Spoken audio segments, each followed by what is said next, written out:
Assalamualaikum warahmatullahi wabarakatuh. Berjumpa lagi di Teknisi Elektro. Di sini saya ada kompresor AC mobil dengan merek Sanden ya.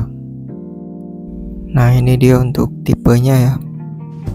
Kompresor ini kondisinya rusak ya. Jadi kita akan coba bongkar dan kita pelajari ya bagian dalamnya. Sebelum dibuka, olinya sudah dikeluarkan ya, sudah kosong. Di sini saya akan jelaskan sedikit ya di bagian luar. Biasanya untuk pengontrol kompresor ini sudah dikendalikan oleh elektrik ya. Dan di sini sistemnya dia menggunakan cloud magnet atau bisa disebut kopling magnet. Cara kerjanya dia akan menyalurkan energi mekanik dari mesin melalui fan belt dan puli. Energi akan diteruskan melalui plat kopel jika diberi tegangan pada bagian spool atau lilitannya. Nanti saya akan coba simulasikan cara kerjanya ya. Kemudian di sini saya akan menjelaskan sedikit tentang cara pengecekan kompresor. Di sini ada dua buah lubang dan ini difungsikan sebagai selang atau pipa tekanan ya untuk freon. Cara pengetesannya cukup mudah, kita hanya memutar bagian as dan kita bisa menutup salah satu lubang ya. Kita bisa memutar 2-3 kali putaran dan dipastikan jika kompresor bagus maka setiap lubang itu akan mendorong atau menghisap tekanannya.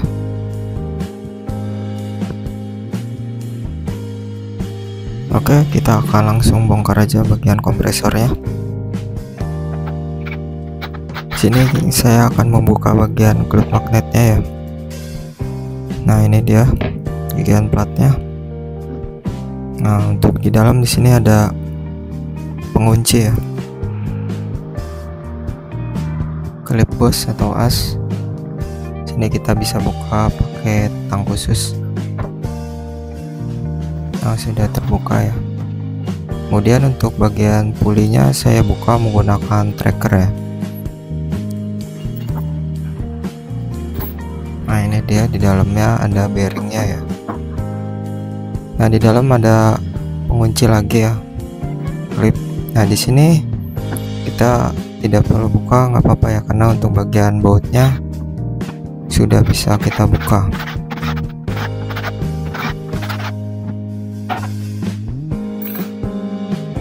Oke, ini dia untuk bagian headnya sudah terbuka ya. Nah, di sini bentuknya seperti ini ya.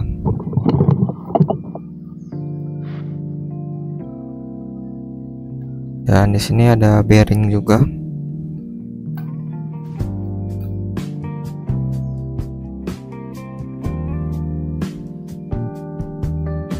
Ada ringnya ya.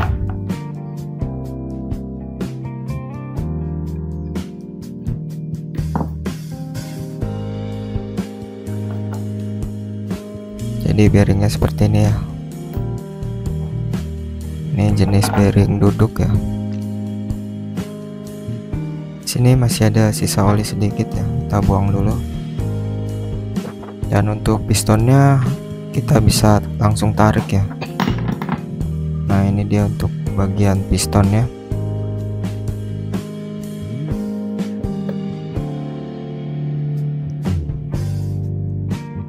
Di sini ada 7 piston ya. Nah, teman-teman bisa lihat ya, dalamnya dia seperti ini ya. Jadi satu semua. Nah, ini dia untuk bagian asnya. Dia giginya nggak nyentuh ya, dia tersentuh jika sudutnya miring teman-teman. Dan di tengah ada bola besinya ya. Ini memang seperti ini. Kemudian ada barnya. Nah, untuk pistonnya dia modelnya seperti ini ya teman-teman. Dan di sini saya lihat ringnya ada yang rusak, jenis ring karet atau nilon ya. Kita bisa melakukan pengecekan sekalian. Bagian kepala di sini ada baret-baret ya. Kemudian di sini kita lihat untuk bagian stang piston, dia sistemnya seperti join as ya.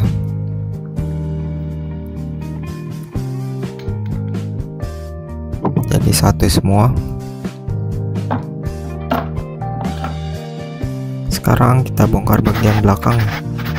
Bagian belakang ini untuk bagian klepnya.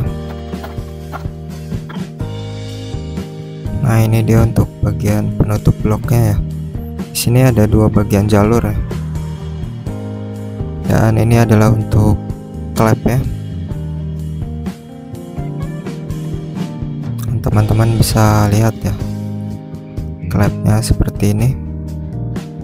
Di sini ada dua buah jalur ya, untuk jalur masuk dan keluar. Jadi satu silinder itu terdapat dua buah klep. Nah, yang ini untuk bagian masuk ya. Kemudian yang bagian tengah itu bagian keluar, tekanan keluar ya. Kemudian di sini ada lubang kecil ya. Atas bawah ini adalah untuk jalur oli ya, pelumasan. Biar lebih jelas kita akan bongkar ya bagian klepnya. Nah, untuk di tengah di sini tadi untuk bagian asnya ya. Asnya tidak bergerak ya karena di sini ada pen. Kemudian ada pernya juga. Dia untuk mendorong bagian bola tadi ya. Nah, di sini untuk bagian yang tengah klepnya akan terbuka ke atas ya. Jadi dia akan tekanan keluar ya, jalur tekanan keluar. Dan bagian yang berlubang ini adalah tekanan masuk. Saya akan coba bongkar bagian yang tengah dulu ya.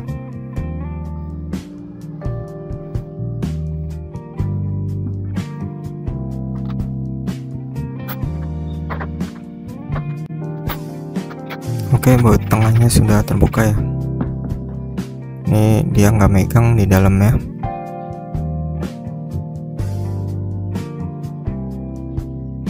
Ini penahannya bisa kita lepas ya, penahan klep. Sini untuk bautnya nggak megang ke dalam ya. Mungkinan dia gantung. Mungkin untuk semua klepnya bisa dilepas ya. Klep bagian pinggir. Nah, ini untuk bagian yang tengah ya. Nah, ini sudah saya lepas bagian klepnya. Jadi klepnya itu jenisnya hanya plat saja ya. Nah, jadi seperti ini dengan penahannya. Nah, dia akan ada di luar. Jadi ketika piston naik dan tekanan keluar ke atas, dia akan membuka ya.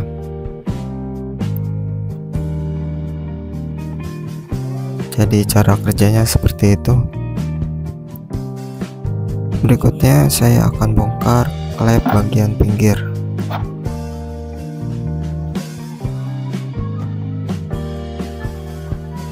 Nah, ini dia sudah terlepas ya teman-teman.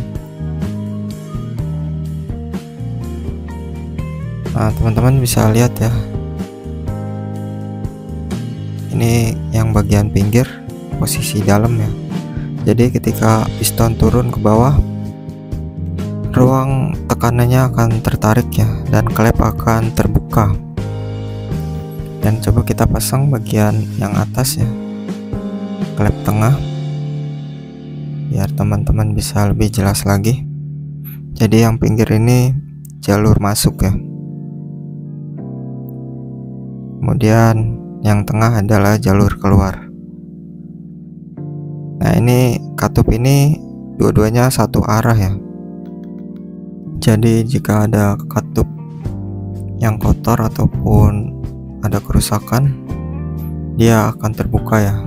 Jadi udara atau bagian gas freon akan bocor, tidak akan ada kompresinya. Nah, di sini kita bisa melakukan pengecekan untuk bagian silinder ya.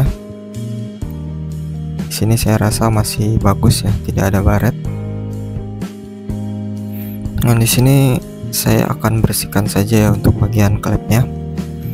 Kita bisa bersihkan dengan cara mengamplas bagian platnya ya.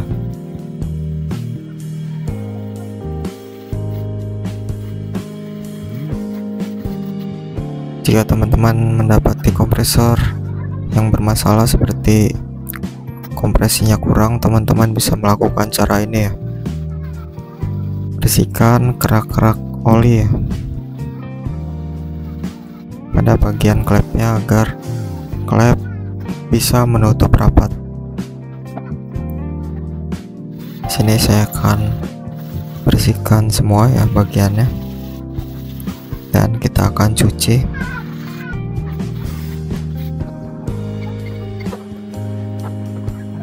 Di awal tadi saat pembongkaran kita bisa melihat ya untuk kerusakannya terdapat pada bagian ringnya.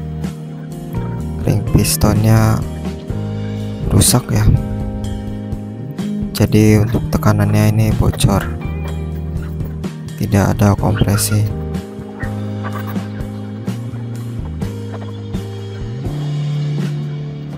Oke, di sini sudah bersih semua ya. Ini bagian klepnya sudah saya pasang yang tengah, dan ini dia untuk bagian pistonnya ya. Untuk silindernya masih bagus semua, cuman di sini ada satu buah piston yang mengalami kerusakan. Bagian atas di sini sudah ada baret-baret ya, mungkinan ada kotoran, jadi untuk bagian ring atas dia juga rusak nih teman-teman.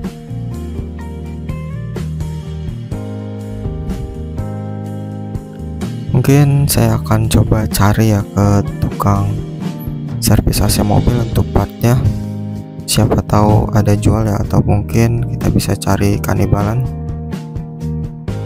Kemudian tadi untuk bagian asnya di awal dia itu agak miring ya, karena memang sistemnya memang seperti ini dia,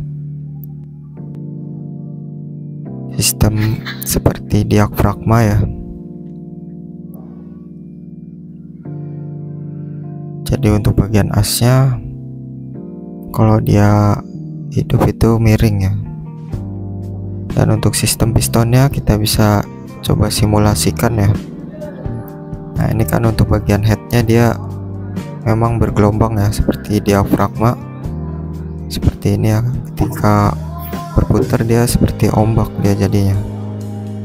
Saya akan coba putar ya, dan kita lihat bagian kepala pistonnya.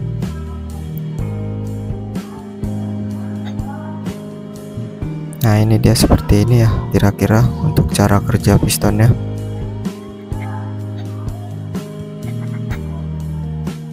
Naik turunnya berirama.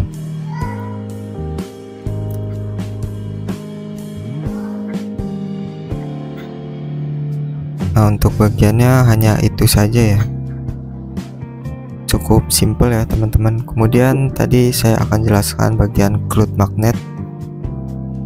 Nah, ini dia untuk bagian cloud magnet ya, atau kopling magnet. Sini saya akan coba simulasikan dengan memberi suplai tegangan 12 volt. Untuk negatif kita sambung ke ground ya, atau masa. Dan untuk plusnya kita ke kabel spool ya, atau gulungan dalamnya. Saya akan coba tes ya.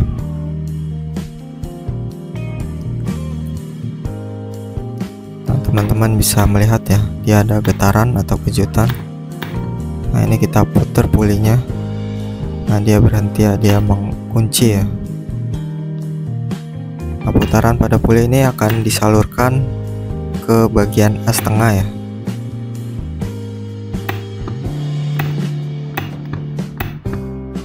Dia akan menyalurkan tenaga ya dari mesin ke bagian as. Dan di sini untuk bagian ampere terukur 0,1 ya. Nah, ini dia sangat keras ya menguncinya ya kalau kita beri tegangan. Jadi kira-kira seperti itu ya untuk penjelasan untuk load magnet. Untuk pengaturan kompresor sistemnya macam-macam ya. Ada yang menggunakan kuat magnet, kemudian solenoid, kemudian untuk mobil listrik menggunakan kompresor elektrik ya untuk motornya. Oke, saya rasa cukup sekian video dari saya. Semoga bisa bermanfaat. Wassalamualaikum warahmatullahi wabarakatuh.